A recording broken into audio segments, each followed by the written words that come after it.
This is Audible. Editorial Paidós presenta Los narcisos han tomado el poder, de Marie-France Irigoyen. Narrado por Carme Calvell.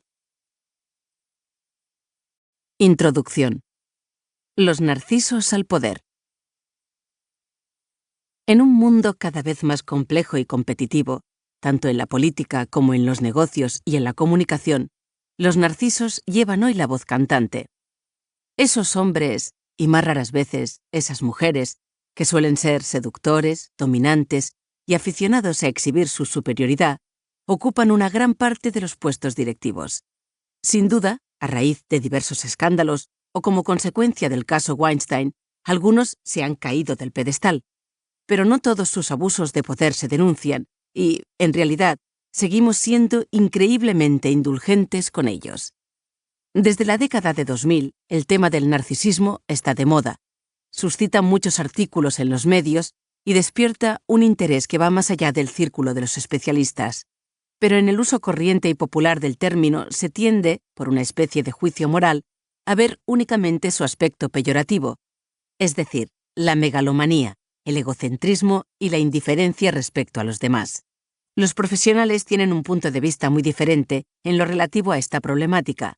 Muchos psiquiatras y psicólogos denuncian el narcisismo ambiental y sus consecuencias desastrosas para los pacientes. Tratan de comprender el malestar contemporáneo, la soledad, el sufrimiento en el trabajo, los conflictos amorosos y, sobre todo, la falta de sentido y de esperanza, especialmente entre los jóvenes. En la década de 1970, los psiquiatras solían recibir a neuróticos que acudían buscando comprender su funcionamiento psíquico. Ahora, en cambio, recibimos a personas que se quejan de lo dura que es su vida cotidiana, porque en todas partes hay que rendir mucho y no siempre se ven capacitados. Son padres que piden ayuda porque tienen un hijo adolescente adicto a Internet. Son parejas que se pelean en el momento de la separación y que están dispuestas a todas las manipulaciones posibles para obtener la custodia de los hijos. O trabajadores maltratados en su puesto de trabajo que simplemente tratan de resistir. Pero hay otros especialistas que, confundiendo narcisismo y autoconfianza, ven la cuestión desde el punto de vista de la adaptación de los individuos a la sociedad y celebran el narcisismo como una forma de ser uno mismo.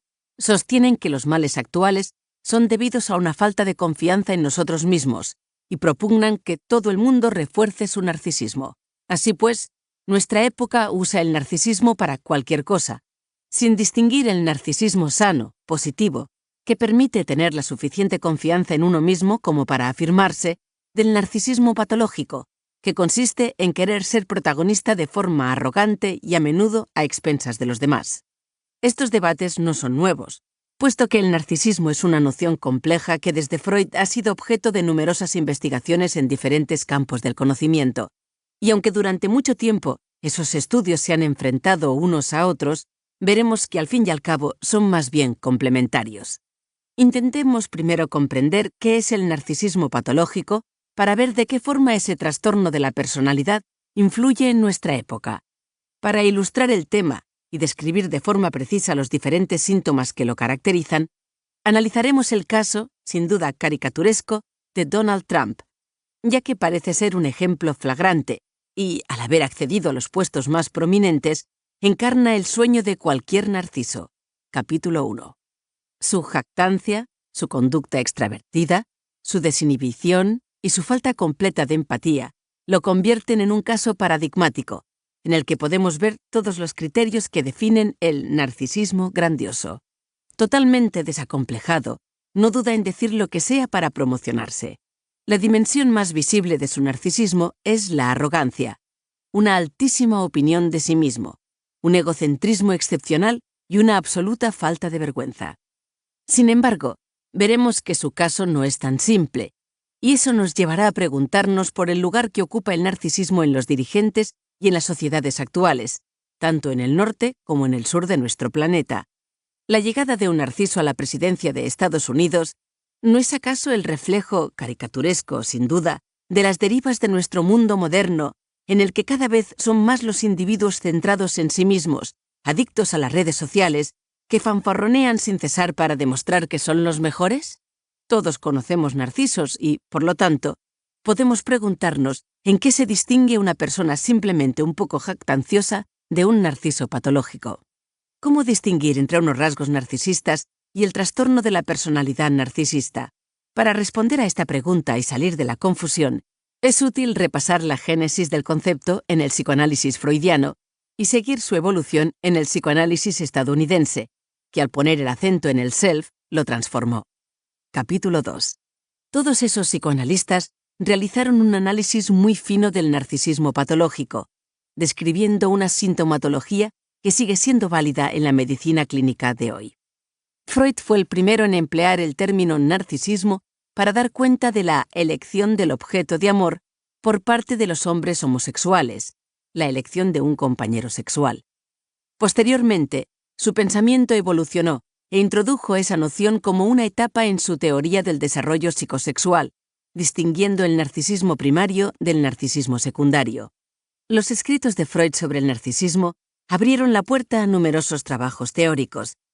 Pero, mientras que él empleaba el término únicamente para hablar del amor hacia uno mismo, los psicoanalistas estadounidenses, a partir de la década de 1970, empezarán a hablar de autoestima para llegar al yo a la americana, un yo fuerte adaptado a las dificultades de la realidad. Muy pronto, las diferentes corrientes del psicoanálisis estadounidenses se vieron influidas por la idea del bienestar y la adaptación a la sociedad, la cual era contraria a la concepción freudiana. Pero las cosas se fueron haciendo más complejas, pues el concepto de narcisismo empezó a referirse no solo a un problema clínico o psiquiátrico. También se estudió relacionándolo con las mutaciones de los valores propios de la sociedad contemporánea, y en particular con el individualismo. Las investigaciones se extendieron, por tanto, a la sociología, que veía en el narcisismo un fenómeno social generalizado digno de analizarse. Según uno se coloque en el plano clínico y psiquiátrico o en un registro psicosocial, hallará definiciones de narcisismo muy distintas. Los psiquiatras, psicólogos, sociólogos o filósofos desarrollan sus propias teorías y sus herramientas, lo cual no hace más que aumentar la confusión. No es fácil hacer coexistir un enfoque psicológico, a partir de la clínica y del sufrimiento de los individuos, con un enfoque sociológico o filosófico, que estudia los cambios de la sociedad. Pero los distintos campos conceptuales no son incompatibles. El tema del narcisismo sigue estando de actualidad, pero se ha banalizado y ha sido recuperado por los estudios sobre el bienestar y la felicidad, hasta convertirse en una especie de cajón desastre que cada cual puede describir a su manera, ignorando su complejidad. Como veremos, el narcisismo en sí no es ninguna patología, y hasta desempeña un papel esencial en la construcción de nuestra identidad. Es lo que nos permite desarrollar una autoestima lo bastante sólida como para creer en nuestro propio talento y atrevernos a vivir y a actuar sin depender solo de la mirada del otro. Es tener la suficiente conciencia del propio valor como para mantener la autoestima frente a la crítica y los fracasos. Es estimarse uno mismo de forma positiva, reconociendo al mismo tiempo los propios fallos, es decir, sin proyectar la parte negativa en los demás. El narcisismo solo se convierte en patológico cuando un individuo está tan centrado en sí mismo que el otro no existe más que como un espejo destinado a reflejar una imagen grandiosa de él. En el campo de los trastornos de la personalidad narcisista, TPN, los narcisos grandiosos son arrogantes y parecen seguros de sí mismos, mientras que los narcisos vulnerables disimulan su deseo de omnipotencia tras una fachada de humildad. Capítulo 3 y 4. Existen además diferentes grados de narcisismo, ya que algunas personas presentan unos rasgos narcisistas relativamente benignos que les permiten estar cómodas en sociedad, mientras que otras parecen auténticos psicópatas. En Francia, el interés del gran público se ha focalizado en una forma especial de patología, la perversión narcisista. Como veremos, se trata de un TPN extremo y peligroso, ya que presenta tintes de perversión moral. Muchos estudios estadounidenses han demostrado que el narcisismo ha ido aumentando constantemente en Estados Unidos desde la década de 1970, sobre todo entre los jóvenes, lo cual ha llevado a los investigadores a preguntarse por el origen de una mutación tan rápida de la sociedad y de los individuos que la componen. Para comprender las distintas facetas de esta problemática y analizar sus consecuencias, el eminente especialista en narcisismo, W. Keith Campbell, y su colega Joshua D. Miller reunieron en 2011 los trabajos y observaciones de 68 investigadores que habían trabajado sobre el tema. Si el fenómeno es flagrante en Estados Unidos, en Europa ha sido menos estudiado, probablemente porque esta problemática se manifiesta de forma más sutil, pero también porque las escalas de evaluación estadounidenses no parecen muy apropiadas para medir un fenómeno que aquí se revela de forma distinta, lo cual no obsta para que los europeos estén igual de implicados. Es preciso comprender el narcisismo contemporáneo de manera global, como un fenómeno social y cultural que influye en lo que somos.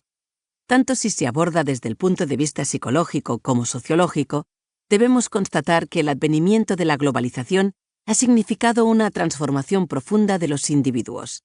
Capítulo 5. Hemos pasado de una cultura paternalista, basada en unas renuncias necesarias que favorecían la aparición de neurosis, a una cultura basada en la libertad del individuo y la intolerancia a la frustración, que facilita las descompensaciones de las fragilidades narcisistas. La psicopatología de los individuos refleja los cambios de la sociedad. Y si asistimos actualmente a un claro aumento de las patologías narcisistas, es porque ese tipo de personalidad se adapta muy bien al mundo moderno, pero también porque el creciente narcisismo de los individuos provoca cambios en la sociedad. Por ejemplo, la elección de Donald Trump. Nuestra sociedad neoliberal fabrica narcisos, y algunos de ellos se convertirán en narcisos patológicos megalómanos. Una de las primeras explicaciones que dan los sociólogos como causa de que haya aumentado tanto la frecuencia de esos trastornos es la permisividad en la educación de los jóvenes y el proceso de socialización que realizan la familia y la escuela. Según ellos, eso modifica la personalidad de los niños para adaptarlos a las normas sociales dominantes.